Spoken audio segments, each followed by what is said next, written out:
Michael. Look at that, you idiot.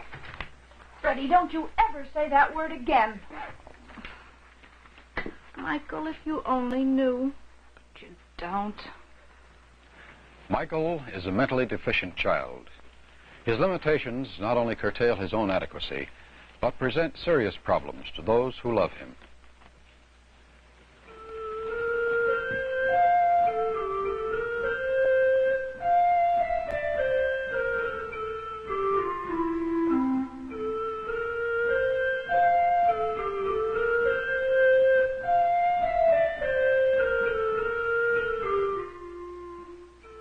The exceptional child, a child with differences.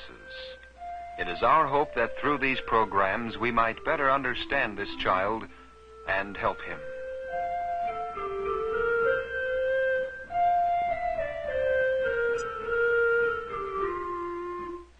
Because of his mental deficiency, Michael presents not one, but many serious problems.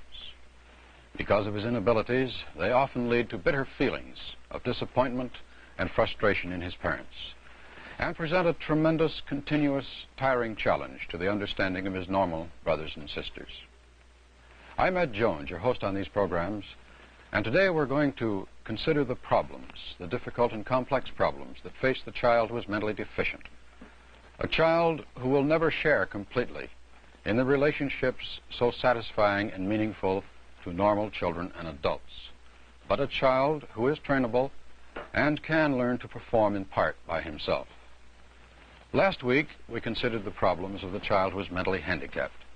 A child who is slow to learn, but a child who can attend school and can function in life without continuous supervision.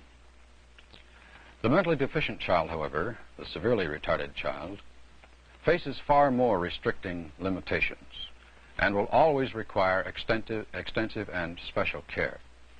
His parents, in most cases, will be more acutely aware of the problems he presents, but may find it far more difficult to face them realistically. Here to help us to a better and clearer understanding of the problems that face the mentally deficient child, we have Dr. Rudolph J. Capobianco, Director of Research in Special Education and Rehabilitation at Syracuse University, and Assistant Director, Research on Mentally Retarded Children for the New York State Department of Mental Hygiene. Severe mental retardation can occur in any family. It seemingly has no preference for race, color, social, economic, or educational background. The medical causes for some of the diseases which produce this condition are known. However, there is a large segment of the retarded population for which the causes which produce the condition are still unknown. The mongoloid child, for instance, perhaps makes up the largest single segment of the retarded population for which the cause remains unknown. Many theories have been proposed as possible explanations for Mongolism. Older age mothers, alcoholism, extreme tension, defective glands, and other factors. None, however, have offered sufficient evidence to be considered as causal. Since mongoloids comprise from 33 to 50% of the trainable children enrolled in special classes, research into this important area is sorely needed.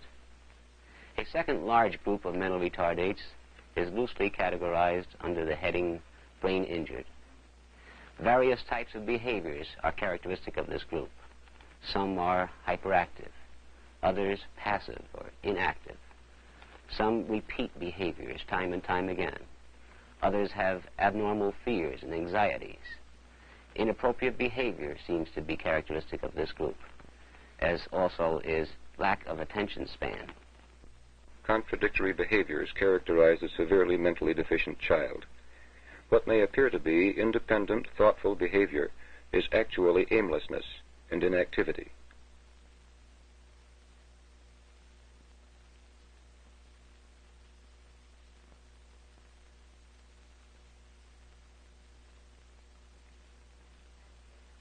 To the brain-injured child, minor, insignificant things often draw her full attention. This involvement with minor details in such a child is actually used as a diagnostic aid in the discovery of brain injury. Aimless though it is, she is focusing all of her limited attention on a discarded piece of Scotch tape attached to the table.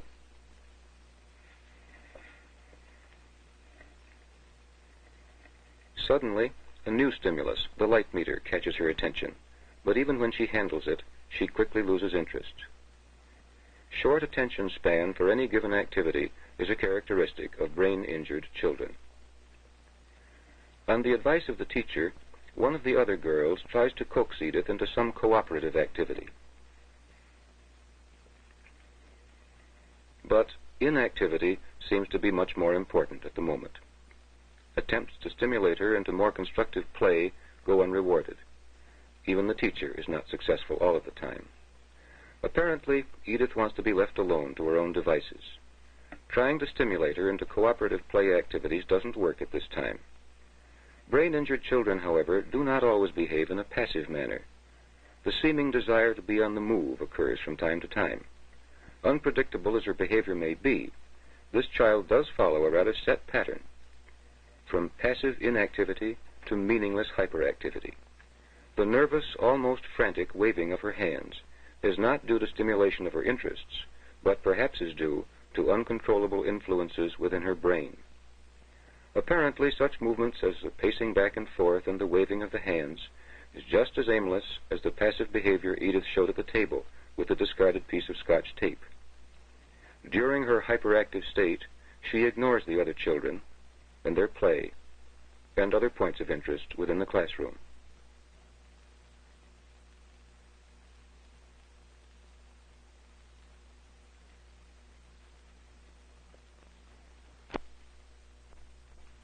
Some trainable children will be cared for in the home, barring any serious difficulties in self-control, barring any chance of danger to normal brothers and sisters, or barring the complete lack of ability to learn some of the simplest of self-care behaviors. The child may safely be kept at home. Under constant supervision, he may make an extremely limited adjustment, provided the advice and help of professionally trained personnel is available. Many communities provide an alternative to home care in the form of private or public day schools. These schools attempt to train children in the simplest requirements for everyday living: self-help activities, limited socialization, and mental hygiene. For the benefit of parents, brothers, and sisters, it may be more advisable to place the child in a state school for the mentally retarded. Here he will receive 24-hour care and supervision by competently trained personnel. Most trainable children adjust better to this type of environment, for they are not expected to compete with children of higher levels of intelligence and abilities. Which of these situations is chosen rests entirely upon the unique situation which presents itself to any one family. In any event, this child will never be self-supporting. He will never function in an independent environment. He will always need constant supervision and care, especially in the home, where close relationships often lead to frustrations and misunderstandings.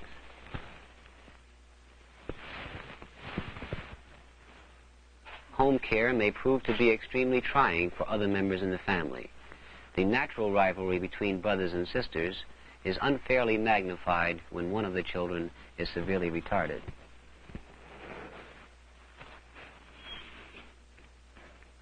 In an attempt to shield and protect the retarded child, parents often unwittingly display unfair behavior toward their normal children.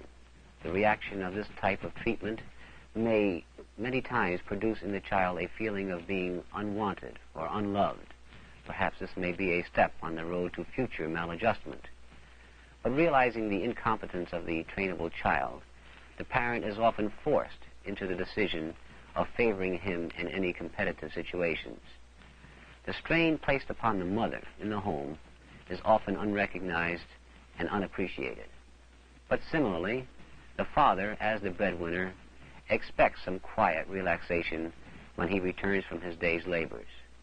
The effects of such mutual fatigue often results in petty arguments between husband and wife, which may lead to severe marital discord.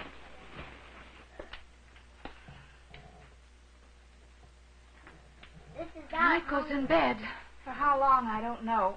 Last night he got up at 3 o'clock in the morning and went all over the house, causing havoc. He'll be all right, dear. He'll be all right, dear. You can say that. You're sleeping while he does these things. It's no problem to you. Well, I'm sorry, Virginia, if I have to sleep a little in order to go out and support this family. But when he does these things at night, I have to get up with him. Jim, I can't take much more of this. Now, Virginia, we've got to be patient. It'll work out all right.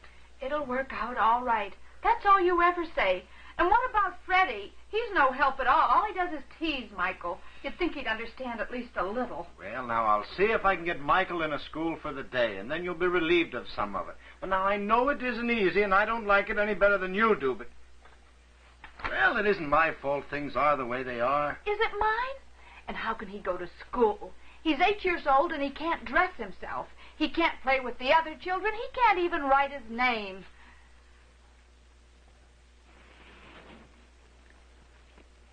Mothers and fathers of severely retarded children recently formed parent groups, which help to establish state laws regarding the training and care of trainable children. Some groups establish private schools for their children, hoping to ease the home tensions which result from constant supervision. Legislation in some states provide for special classes for trainable children in public schools. The parents feel that these classes provide the necessary instruction and guidance for at least partial adjustment, while they themselves can supply the security of a home and family background. In areas where public school classes have not been established, parent groups have been instrumental in organizing, financing, and operating private day schools for their children. Often, professionally trained personnel are employed to assist the parents in the operation of these classes. The goals of a training program include, for these schools, partial self-sufficiency in the areas of self-help, personal grooming, limited work experience, social adjustment, and occasionally a few semi-academic skills. Unlike the public schools, where facilities are provided for the travel of children, transportation for these children must be the responsibility of the parents themselves. Token tuition charges are based on a sliding scale in accordance with the ability of the family to pay. Mary is a mentally deficient child. She attends a private school for trainable mentally deficient children. The school was conceived and financed and is operated by a parent group dedicated to the care and training of mentally deficient children. A tape recorder is used as part of the regular school day to encourage and improve speech, increase vocabulary, teach children to follow directions, and encourage communication.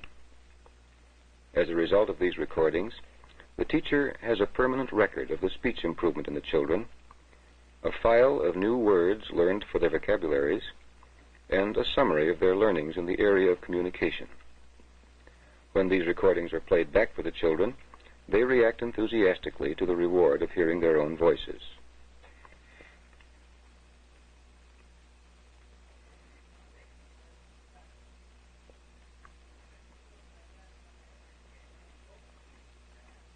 Individual cards are shown to the children during the speech lesson to elicit language from each individual child.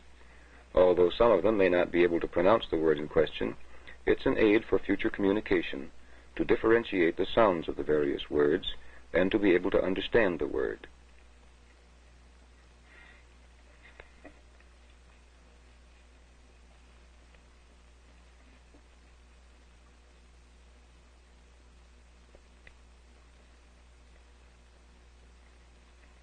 The teaching and practice of motor control is accomplished through many techniques, one of which is the use of the stairs. Susan, one of a set of twins enrolled in the class, manipulates the stairs haltingly, step by step, like a normal 3-year-old, in spite of the fact that she is over 8 years old at present. Because of past failure with such physical activities, she fears this task, unless there is immediate supervision by the teacher.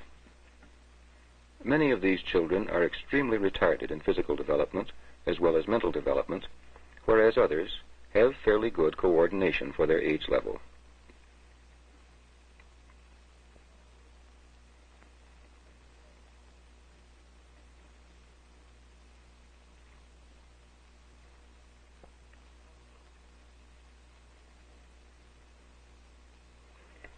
Here's a way during the regular school day to teach self-help activities to the children to help in the socialization process and to ease the situation at home.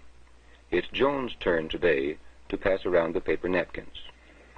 This not only helps improve motor coordination, but it also gives the child an opportunity to learn some of the social graces.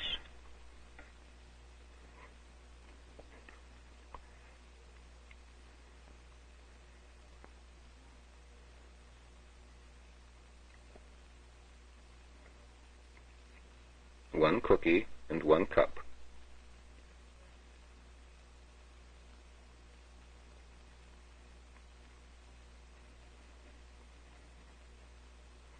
One cookie and 1 cup.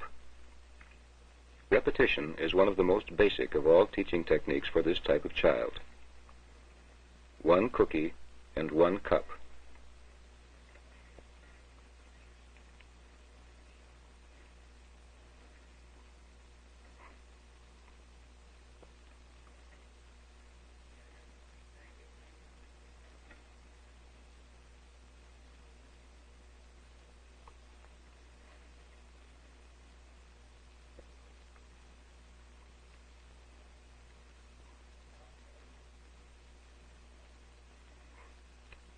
Regardless of teacher control, accidents do happen.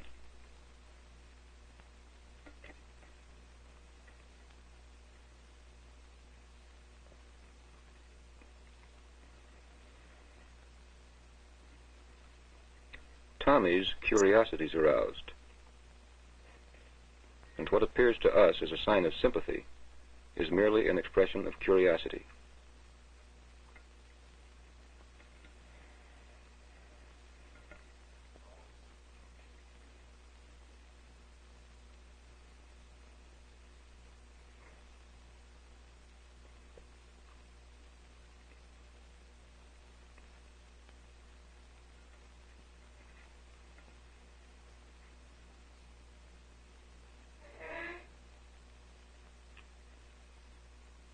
Marie, apparently unconcerned, continues chewing on her cookie.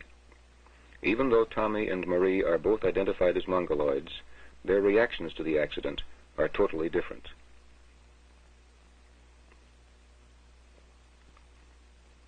There will be many more accidents of this sort in the future before these children, in their limited way, learn to use these self-help activities in their own homes, which would partially reduce some of the burden placed on their mothers.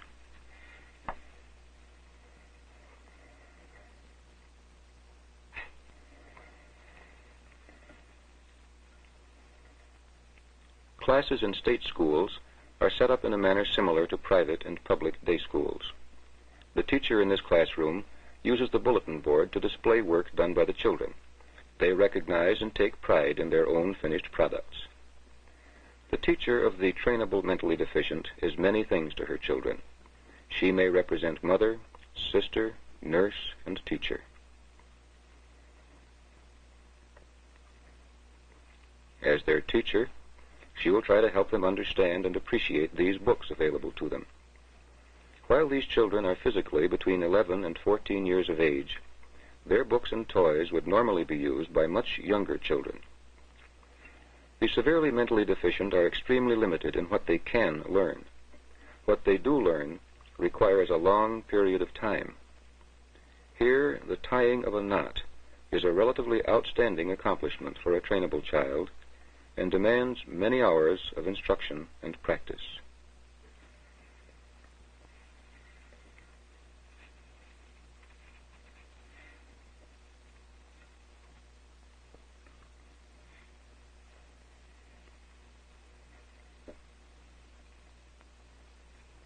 Frequently, the teacher encourages 1 or 2 of the children to get together on a certain project. In this case, the children are building a snowman with construction paper, a task commonly found in kindergarten and first grade levels. This, too, is a relatively high performance level for trainable children of this age. In other activities, such as the processes of communication and socialization, they may not achieve such high levels. And even here, where the performance is relatively high, the amount of time consumed in the process is considerably more than would be necessary for a normal child of kindergarten age. Though the child can follow the outline previously prepared by the teacher, the process is extremely slow. Occasionally, the child may nip her fingers with the scissors because of the inadequate muscular control present. Pasting, too, is done in a very primitive fashion. Jean makes no attempt to spread the paste around the borders of the circle. For her, it is an achievement to have the glue even flow from the bottle.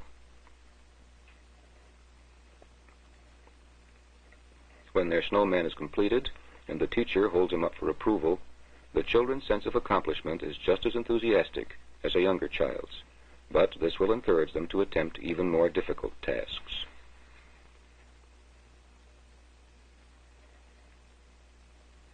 Simple homemaking tasks make up a good portion of the school day for the older girls. Eventually, these simple competencies may be put to practical use in the sewing and weaving shops within the institution, where rugs, embroidery, and knickknacks are made and sold to the general public.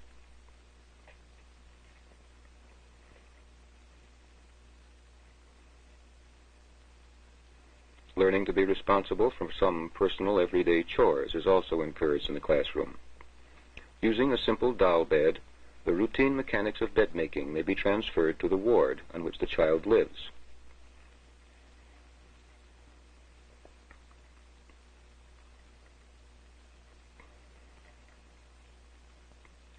Some of the older girls may eventually be put to work helping some of the even less fortunate children in their daily routines on the wards.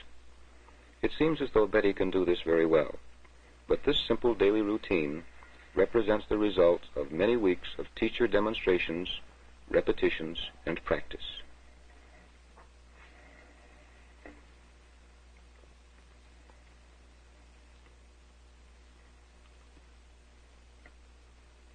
Some of the tasks are not directly related to routine. Regular playing cards afford the children an opportunity to match colors, recognize numbers, and improve motor control. Even simple tasks like placing playing cards within a box take more than the usual amount of time and practice. Trying to repair a broken box would be an impossible task without continued encouragement and close supervision by the teacher. Patience is the key word for such activities, and this patience is not restricted to the children alone. The teacher of severely mentally deficient children must gauge her goals in accordance with the limited competencies of the children. Time after time, the teacher must repeat even simple directions before success is experienced.